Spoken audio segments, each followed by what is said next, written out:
Orasyon para sa mga asawa na laging nawawala.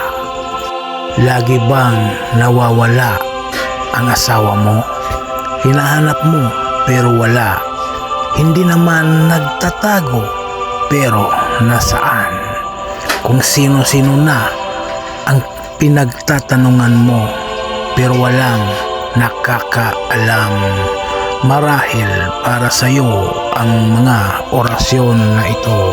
Satur, Aripo, Timit, Opera Rutas, Emectronim, Crucin, Acros, Emectronim, Crucin, Acros, Emectronim, Crucin, Acros, Amen.